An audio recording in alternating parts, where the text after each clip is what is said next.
Assalamualaikum warahmatullahi wabarakatuh. Ketemu lagi dengan saya Imam Musyali, CGP Angkatan 9 dari SDN Pesayangan 01. Kali ini saya akan mewawancarai Ibu Kepala Sekolah SD Negeri Pesayangan 1, Ibu Siti Torifatin, tentang bagaimana cara mengambil keputusan jika mengalami dilema etika. Selamat pagi, Fatin. Sehat nggih? Mengganggu Ibu. Begini, saya di sini ingin menyampaikan beberapa pertanyaan kepada Ibu tentang pengalaman Ibu Atin sebagai kepala sekolah, terutama tentang pengambilan keputusan dilema etika. Tentu Ibu pernah mengalami bagaimana menangani kasus-kasus yang sehubungan dengan dilema etika. Yang pertama yaitu selama ini bagaimana cara Ibu Atin mengidentifikasi kasus-kasus yang merupakan dilema etika atau bujukan moral. Terima kasih Pak Imam. Tentunya ketika kita menghadapi sebuah kasus, kita akan melihat dua hal. Dua hal itu yang kita harus pilih salah satu. Jika dua hal itu sama-sama penting, sama-sama bagus, sama-sama baik, itu tentunya kita harus memasukkan ke dilema etika jika kedua permasalahan itu sama-sama penting. Dan itu sulit karena sama-sama baik, sama-sama bagus. Ada dua fase yang berbeda jika dalam etika dalam dilema etika dan bujukan moral. Dalam dilema etika kita dihadapkan pada satu pilihan tapi dua-duanya benar atau baik. Sedangkan kalau bujukan moral kita dihadapkan pada dua hal, yang satu benar dan yang satunya salah. Gitu Pak Imam. Terima kasih Bu. Nah, kira-kira kasus yang Ibu identifikasi di sekolah Ibu, contohnya bagaimana terhadap dilema etika Bu? Kalau di lingkungan sekolah, kita pernah mengalami dilema etika, yaitu suatu kejadian misalnya siswa di sekolah itu wajib hadir tepat waktu atau disiplin waktu. Nah, disiplin ini hal yang utama, hal yang mendasar untuk membina karakter anak supaya anak itu memiliki rasa disiplin. Tetapi di sisi lain juga kita sangat membutuhkan anak itu secara pengetahuan juga harus harus juga tertanam pada anak. Tetapi yang kita pilih itu tentunya dua-duanya memang sama-sama penting. Tetapi kognitif nanti akan mengikuti setelah karakter itu terbentuk lebih dahulu. Kemudian bagaimana Ibu Atin menentukan sebuah pilihan dalam keputusan? Terus langkah-langkah menghadapi dua kasus yang sama-sama baik tersebut Ibu? Ya tentunya kita tahu meskipun dua-duanya baik, dua-duanya bagus, tapi ketika itu menjadi sebuah kasus, kita akan segera mencari solusi yang terbaik. Nah, yang nantinya pasti akan kita ketemukan akan jawabannya. Kita mencari satu yang terbaik dari yang terbaik. Saya kumpulkan teman-teman dewan guru dan kemudian kita sampaikan permasalahannya. Semua pertimbangan kita tampung. Juga nanti akan ketemu sebuah keputusan yang mana diantaranya keputusan itu menjadi keputusan yang terbaik. Berarti Ibu nanti tetap butuh dewan guru Ibu dalam mengambil keputusan gitu? Jelas Pak Imam. Jadi penguat mungkin Ibu? Betul. Guru merupakan penguat ketika permasalahan itu harus diselesaikan bersama-sama. Tidak hanya kepala sekolah, tapi harus juga didiskusikan bersama dengan guru atau dewan guru. Selama ini ketika Ibu Atin menghadapi kasus dilema etika, cara efektif dalam mengambil keputusan seperti apa Ibu? cara mengambil sebuah keputusan itu tidak gegabah ya. Yang pertama kita harus paling tidak mengumpulkan guru atau teman-teman guru, kemudian kita akan menyampaikan permasalahan yang dihadapi itu apa. Nanti saya sampaikan bahwa ini harus segera, artinya permasalahan ini harus segera diambil keputusan, mana dari kedua permasalahan keputusan yang baik. Kemudian yang berikutnya, lihat regulasi peraturan yang berkaitan dengan kasus itu. Kemudian direkap mana kebaikan apabila kita ambil keputusan ini merupakan sebuah kebaikan atau manfaat, kita akan ambil keputusan ini bersama dengan warga sekolah, karena keputusan itu harus menjadi keputusan bersama, keputusan yang bermanfaat. Jadi tanggung jawab dari sebuah keputusan itu adalah kita bersama, bukan hanya tanggung jawab salah satu guru saja atau kepala sekolah saja. Tanggung jawab kita semua karena ini lembaga, gitu Pak Imam. Berarti kalau saya melihat Ibu Atin, cara pengambilan keputusan berdasarkan kebermanfaatan Ibu. Betul Pak Imam. Manfaat dan ambil resiko yang terkecil atau resikonya sedikit gitu. Selama ini tantangannya Bu Atin ketika pengambilan keputusan itu apa Ibu? Dalam mengambil keputusan yang terbaik, keduanya merupakan permasalahan sama yang benar. Jadi dalam mengambil keputusan harus menguntungkan kedua belah pihak, bukan salah satu dirugikan. Gitu, Pak. Bu Atin, apakah ketika Ibu menangani sebuah kasus ada jadwal tertentu dalam menyelesaikan kasus dilema etika Ibu? Apakah Ibu menyelesaikannya di tempat atau memiliki jadwal untuk menyelesaikannya? Bentuk atau prosedur seperti apa yang Ibu jalankan? Dalam mengambil keputusan sebuah dilema etika tidak memerlukan jadwal khusus. Kalau sebuah permasalahan biasanya tidak bisa diprediksi kapan datangnya masalah itu. Tapi jika masalah itu sekiranya ringan, dapat segera diatasi, maka sebaiknya secepatnya kita atasi. Tapi kalau permasalahan itu memang dirasa berat, maka perlu adanya musyawarah lebih dulu, terutama bersama dengan dewan guru atau stakeholder sekolah kita itu. Pertanyaan selanjutnya Ibu, adakah faktor-faktor apa yang selama ini mempermudah atau membantu Ibu dalam pengambilan keputusan dalam kasus-kasus dilema etika itu? Tentunya teman-teman akan membantu. Mereka akan solid, mudah kita kumpulkan, mudah diajak bicara, kemudian kita ambil masukan sesegera mungkin. Yang kedua, apabila saya sudah mengambil keputusan, saya sampaikan ke teman-teman guru, warga sekolah, mereka cepat mendukung, misalnya pertimbangan ini dan itu dan sebagainya, sehingga apa yang menjadi keputusan tentang dilema etika itu selalu didukung keputusannya oleh semua warga sekolah. Ini yang membuat nyaman, enak dalam bekerja. Pertanyaan terakhir Bu, dari semua hal yang telah disampaikan, pembelajaran apa yang dapat Ibu petik dari pengalaman Ibu mengambil keputusan dilema etika itu? Pembelajaran yang bisa saya ambil dari pengambilan keputusan pada kasus dilema etika adalah sebelum mengambil keputusan harus banyak dulu atau menganalisa kasus yang ada. Banyak pertimbangan. Setiap keputusan pasti tidak mungkin membuat semua pihak yang terkait itu merasa puas.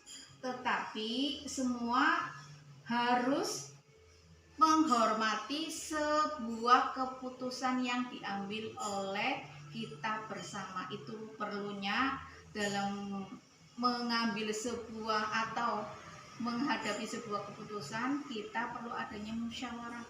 Seperti itu. Terima kasih Ibu atas wawancaranya dalam mengambil keputusan mengalami dilema etika.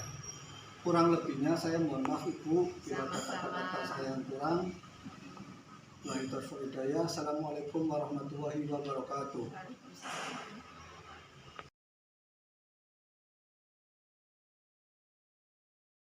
Assalamualaikum warahmatullahi wabarakatuh. Waalaikumsalam warahmatullahi wabarakatuh.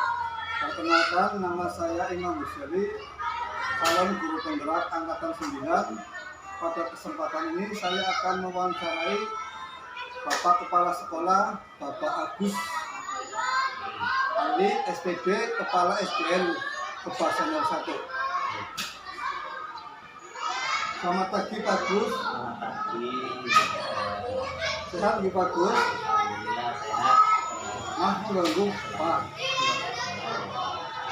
Begini Pak, di sini saya ingin menyampaikan beberapa pertanyaan tentang pengalaman Bapak Agus sebagai kepala sekolah, terutama tentang pengambilan keputusan dilema etika Pak.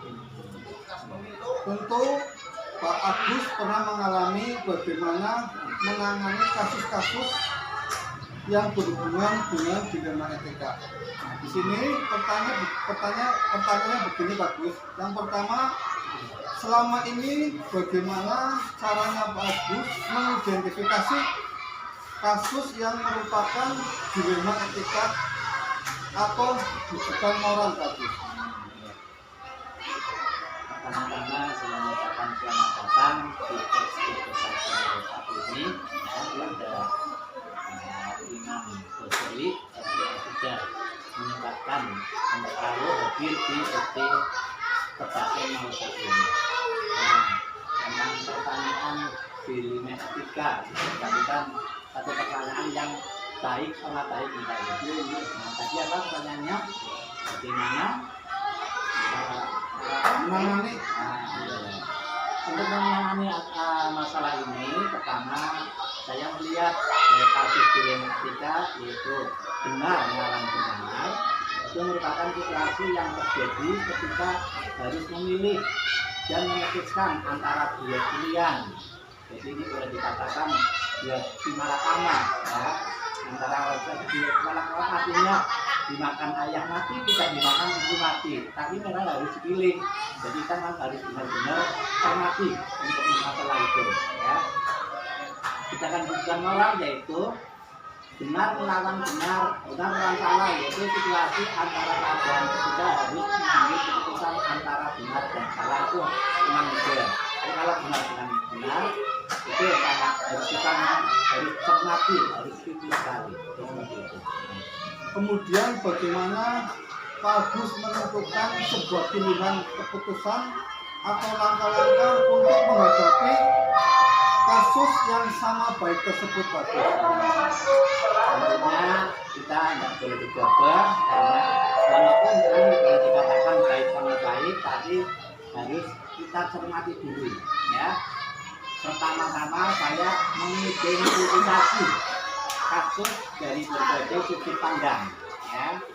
Kemudian menimbang secara matang mana yang paling benar dan keputusan tersebut menguntungkan banyak orang, artinya tidak diusahakan tidak ada yang merasa dirugikan, sehingga semuanya akan merasa senang, tidak ada yang merasa dirugikan. Itu seperti itu. Terus selama ini Pak Agus menghadapi kasus dilema etika, cara yang paling efektif dalam mengambil keputusan seperti apa Pak? Nah, tadi saya katakan bahwa pertama adalah kita mengidentifikasi dulu, kemudian baru menentukan langkah-langkah yang akan dilakukan. Ya. Pertama tentunya menentukan penyebab permasalahan itu tersebut, mengapa permasalahan ini bisa terjadi. Kemudian menentukan siapa yang terlibat, di situ siapa saja yang terlibat. Kemudian menanyakan kepada orang-orang terdekat, mengapa sih permasalahan ini bisa terjadi, sehingga akan kita ambil akar masalahnya itu dulu, ya. Berdiskusi dengan warga sekolah. Nah, tentunya dengan diskusi ini otomatis nanti ada tanggapan, ada pendapat dari rekan-rekan terdekat, sehingga kami dalam membuat keputusan tidak akan tadi tidak merugikan salah satunya. Jadi biar mereka bisa menerima keputusan itu. Artinya menimbang, ya, menimbang lagi daripada berbagai sudut sebelum memutuskan masalah itu untuk mengambil satu solusinya. Kemudian bagus, hal-hal apa saja yang selama ini Pak Agus anggap efektif dalam pengambilan keputusan pada kasus-kasus dilema etika? Yang sudah saya lakukan adalah satu, ya, menganalisis kasus tersebut. Nah, kemudian yang keduanya menentukan solusinya, ya, solusinya sesuai dengan peraturan dan norma-norma yang berlaku. Tentunya walaupun kita mengambil keputusan juga harus disesuaikan dengan norma-norma ataupun peraturan yang berlaku. Dan mengedepankan kepentingan umum daripada kepentingan pribadi. Artinya solusi itu tersebut harus bermanfaat bagi orang banyak, baik secara jangka panjang maupun secara jangka pendek. Terus selama ini tantangan yang Pak Agus hadapi ketika mengambil keputusan seperti apa Pak Agus? Nah, tantangannya seperti tadi, karena ini adalah sama-sama baiknya, jadi otomatis dalam kami menentukan mana yang harus dipilih, nah, itu memang sangat harus berpikir dengan sangat dalam sekali, ya, untuk mencari keputusan terbaik, karena keduanya merupakan masalah yang sama-sama benar. Jadi dalam mengambil keputusan harus menguntungkan, kalau bisa menguntungkan kedua belah pihak. Kalau tidak bisa, yang lain tidak dirugikan. Itu paling tidak seperti itu. Apakah ketika Pak Agus menangani sebuah kasus ada jadwal tertentu dalam menyelesaikan kasus dilema etika? Apakah Pak Agus menyelesaikan di tempat atau memiliki jadwal untuk menyelesaikannya? Terus bentuknya atau prosedurnya seperti apa, Pak Agus? Tentunya kita lihat dari akar permasalahan tersebut. Kalau permasalahan itu ringan, biasanya langsung ditangani di tempat tersebut. Karena permasalahannya tidak terlalu berat, bisa ditangani secara langsung.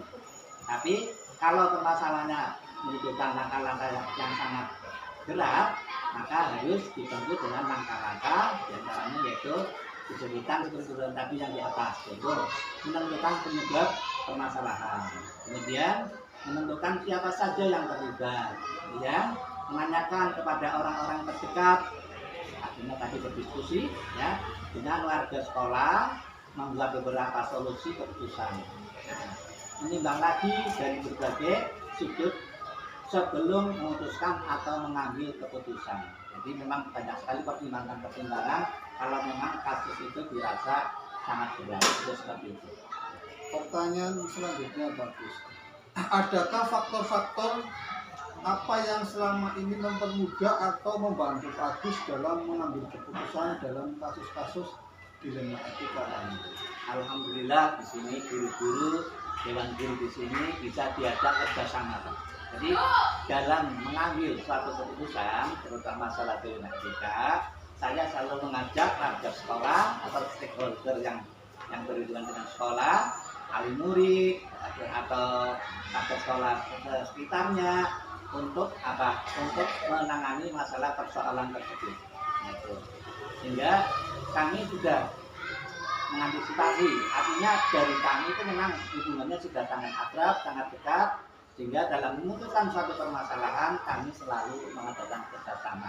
Itulah yang mempermudah kami dalam menghadapi masalah-masalah tersebut. Pertanyaan terakhir Pak Agus, dari semua hal yang telah disampaikan, pembelajaran apa yang dapat Pak Agus petik dari pengalaman Pak Agus untuk mengambil keputusan dilema etika? Nah, alhamdulillah dengan adanya pelajaran-pelajaran tentang kasus-kasus dilema etika ini, kita harus belajar yaitu yang namanya bijaksana.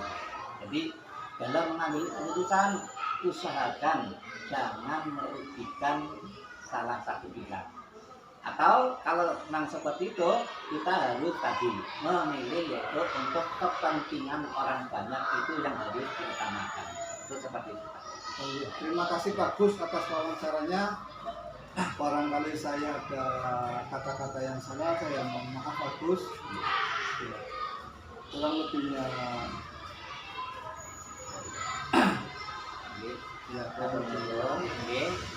terima kasih atas kedatangan Pak Iman ini yang juga rekam untuk bersilaturahmi di Kabupaten Maluku.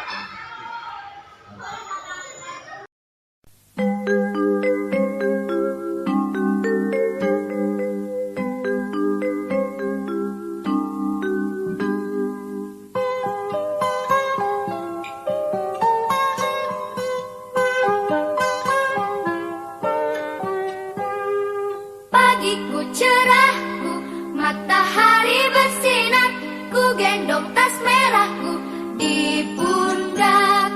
Selamat pagi semua, ku nantikan dirimu di depan kelasmu, menantikan kami. Guruku tersayang, guru tercinta, tanpamu apa jadinya aku? Tak bisa baca tulis, mengerti banyak hal. Guruku terima kasih.